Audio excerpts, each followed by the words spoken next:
बच्चों, अब हम ये चिन्ह परिपाटी के बारे में बात करेंगे कि फार्मूला जो होता है डिराइव कर रहे हैं ना, जो आभासी प्रतिबिंब और वास्तविक वस्तु की दूरी के बीच में और फोकस दूरी के बीच में संबंध, तो उसमें क्या साइन कन्वेंशन लेंगे। तो प्रिंसिपल मुख्य अक्ष के ऊपर की दूरी को पॉजिटिव धनात्मक ले आता है, मुख्य अक्ष के नीचे की दूरी ऋणात्मक ली जाती है।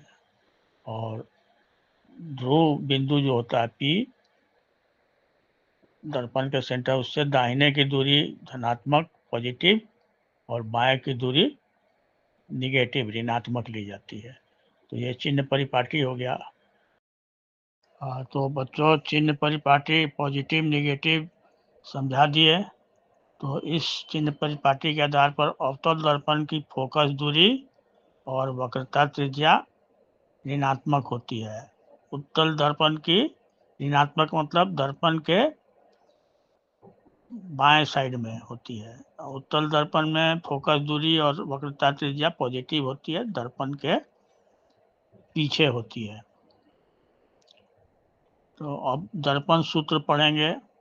तो दर्पण सूत्र में कुछ टर्म, कुछ पदों को समझना जरूरी है।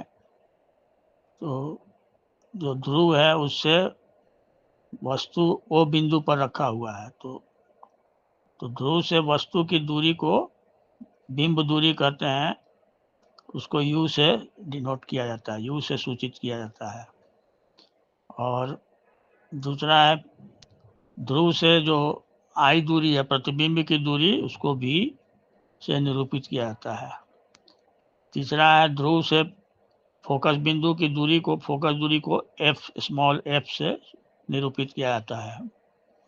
चौथा है ध्रुव P से वक्रता केंद्र की दूरी को कैपिटल R से सूचित किया जाता है, उसको वक्रता त्रिज्या कहते हैं। दर्पण सूत्र क्या है? 1/v + 1/u = 1/f।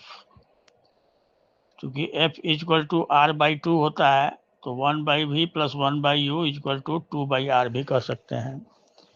अब इसमें होता है आवर्धन, मैग्निफिकेशन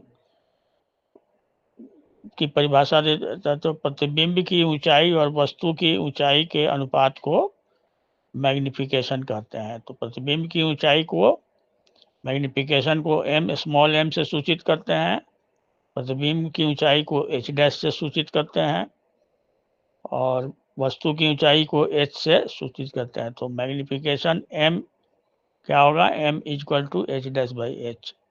और आगे इसमें चित्र 1.31 में साबित करके दिखाया है कि h'/h प्रतिबिंब और बिंब की ऊंचाई का अनुपात प्रतिबिंब की दूरी और वस्तु की दूरी के अनुपात के बराबर होता है।